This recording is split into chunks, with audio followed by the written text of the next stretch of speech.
Hey guys, so part of me wants to apologize for my appearance right now. Another part of me is just like, this is the fucking truth. Today, we're talking about how to be honest with ourselves. And I figured if I'm going to be talking about being honest with yourself, I should just show up. We all want to tell the truth. We all want to be honest, but a lot of times it just doesn't end up happening because it's easier not to tell the truth. It holds life together as we know it when we lie. But as someone who has had their reality broken apart so many times, their worldview broken apart so many times, pain in relationships will do that. Grief will do that. Losing somebody close will do that. Trauma will do that. It just kind of breaks down your idea of life. And when I tell you, thank God that shit got broken. Thank God the truth came to the surface. Sometimes in order to be happier and to get more enjoyment out of life, you gotta break some shit with the truth. And that's just some real life shit. That's just something some people have to experience before they can apply it to their lives. I guess I was lucky enough to be wise enough to learn from those experiences and to be like, you know what?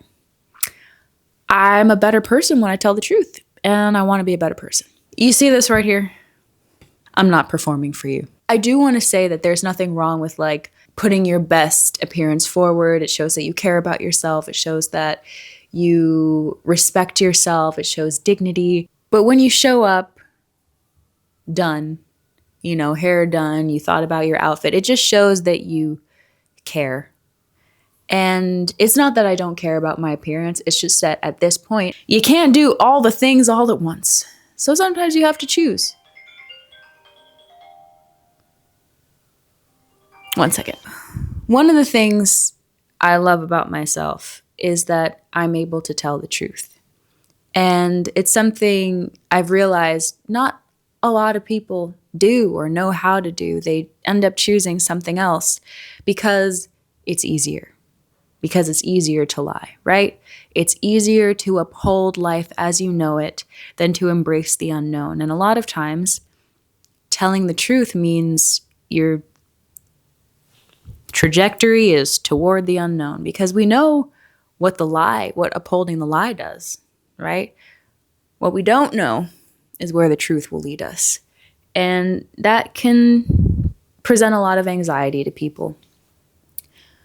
But what I want to tell you is that it's the best thing you can do for yourself. And I want to talk about how I've become so honest with myself, how I'm able to show up in a way that feels authentic to me and not care so much about what people think, and to have this YouTube channel, which is a fucking mess by, a lot of people's standards when it comes to YouTube.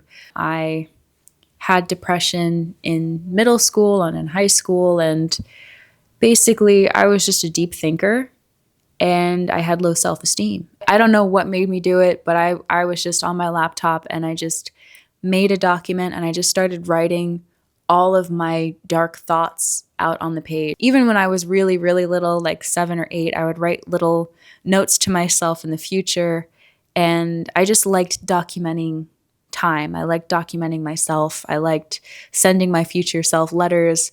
I guess it was sort of something that I've always done. So once it was dark, I was just like, I guess I'm just going to do the same exact thing. Describing your feelings in that way and reading them off the page after I've written them gave me perspective on myself. I wasn't in the story as much. I wasn't absorbed in the story. I was reading the story and I was seeing myself from a different lens. That's when I started developing insight on myself. Just getting things on the page was a weight lifted. Then I read The Artist's Way a couple years later. I want to say this is 17, 18, 19 years old. Like, I don't have exact dates on this, but I read The Artist's Way, I think when I was 18, actually. I was a senior in high school, and then I started doing my daily pages, 3 pages a day, getting all your thoughts on paper.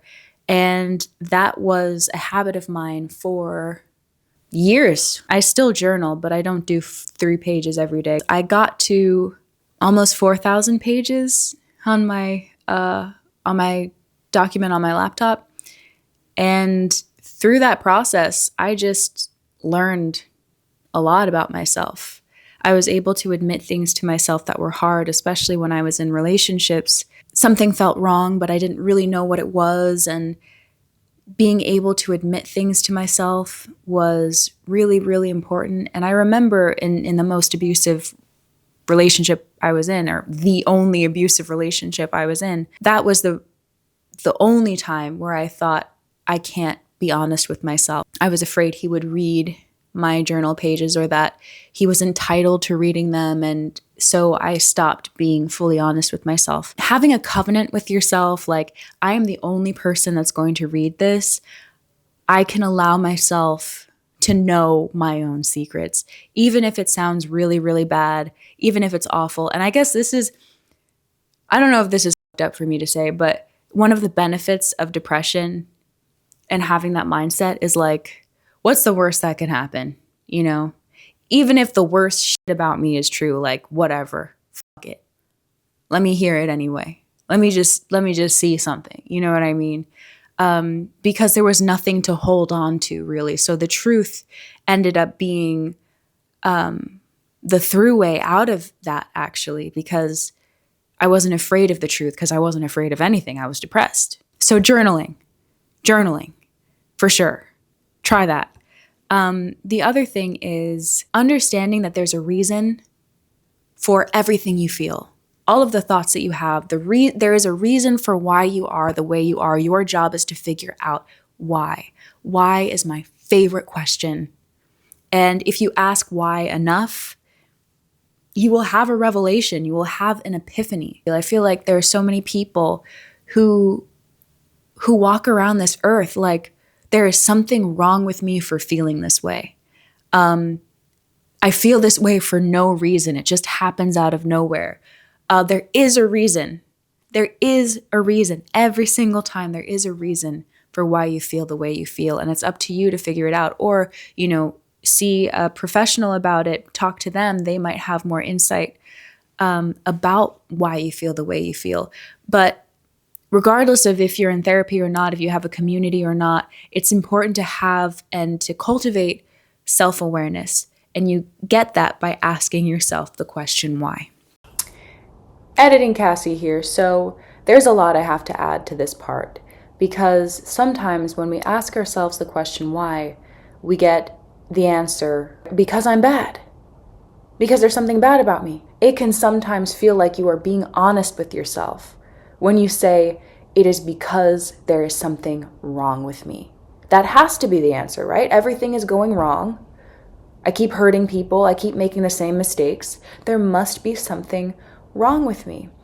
And I have to be really real, and I don't want to sugarcoat anything, but this conclusion is juvenile. It is the result of arrested development. It is a conclusion that we come to as children, right? If we feel like we are not totally and completely loved, our child mind reaction is, it must be because there's something wrong with me. There must be something inside of me that is not lovable.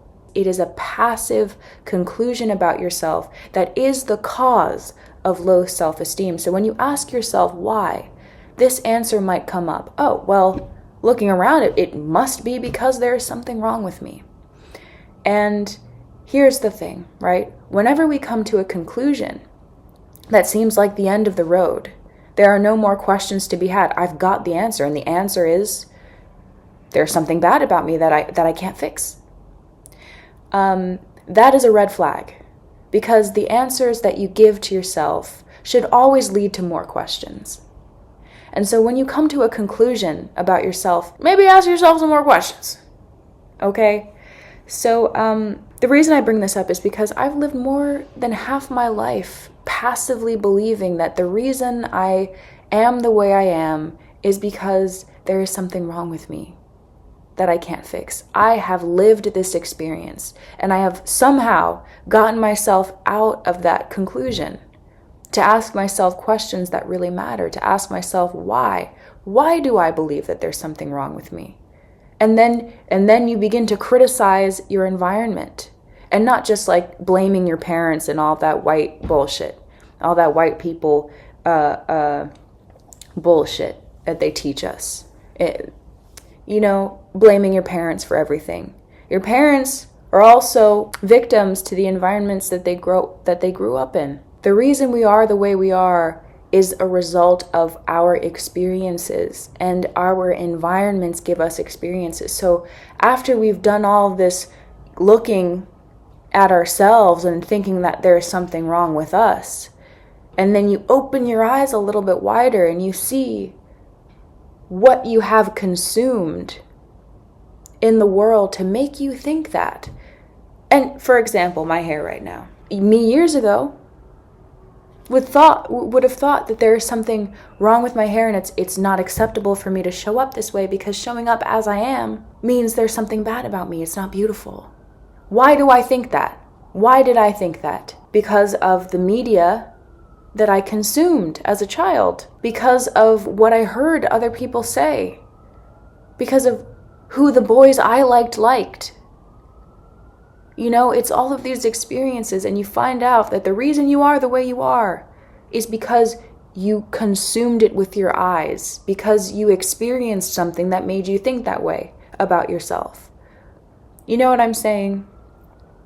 So then, you ask yourself enough questions, you ask yourself more questions about the environment that you live in, the world you live in, the society you live in, the culture you live in, right? There's always a reason for why you are the way you are. And when we come to that conclusion that it is my fault, it is something bad about me that's making everything go wrong, sure, there is room for improvement for you. There's room for improvement for everyone.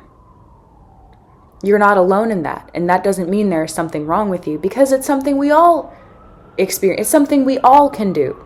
We are together in that. We are the same in that. You have work to do. I have work to do. That does not mean there is anything wrong with us. It means we are human and we are improving. It is extremely important that we understand that our struggles does not mean that there is something bad about us. It means we need help. It means we need to talk to someone. It means we need to be in community with people. It means that maybe we need to talk to a professional to get more understanding about ourselves, because you can't do it alone. You can't heal alone. We need the thoughts of other human beings who have grown past the struggles that we experience, so that we can help shape our own minds and find those neural pathways that will make our lives better. Because so many of us are stuck in the same neural pathways, and it takes somebody who has broken the same pattern that you are stuck in to help you. It cannot be done alone. It cannot be done alone. The good news is thoughts are thoughts. The good news is thoughts are not physical. They can be changed in an instant. Thoughts, your mindset, behaviors are all extremely changeable. And it just takes the right exposure. It takes you being exposed to the right things and the right people. But if you are on your own and you're struggling to change, you need to find the right people. That's it.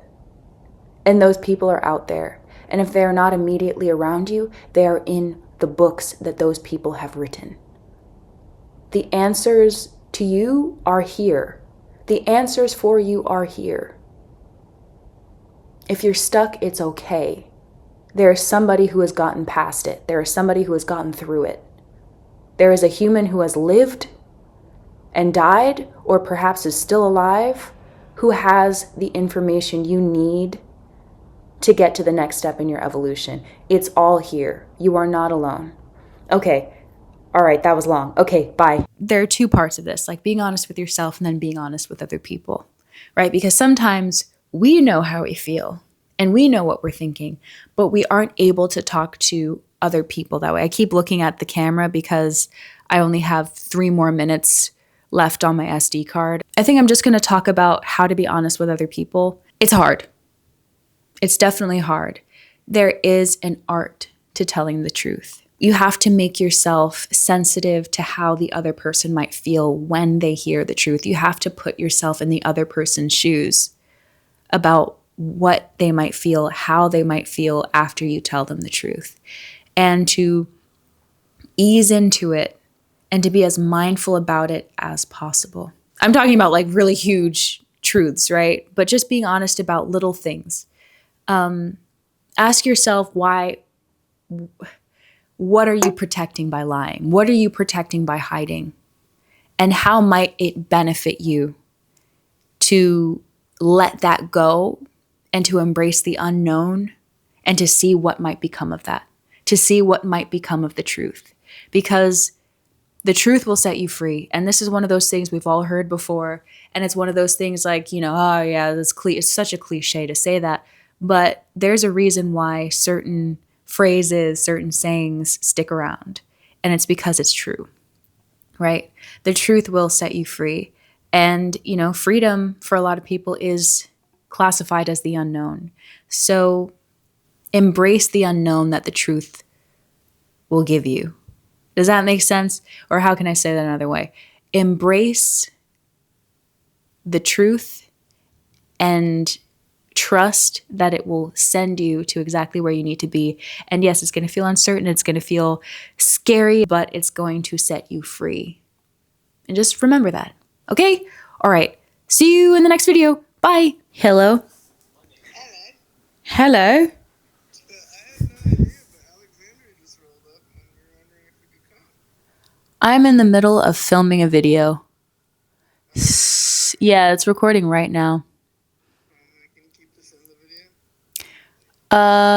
I might keep this in the video. I don't know. Well, when you're done, you want me to find a number here? I might want to just chill here and do some work because my hair is not done. I'm looking kind of crazy. But I guess if I can show up for YouTube like this, I can show up over there like this too, right? Bro, come on, it's just family here. It's just family here. Yeah. Okay, I'll just text you. I'll just text you when I'm done. All right. Okay. Okay, bye.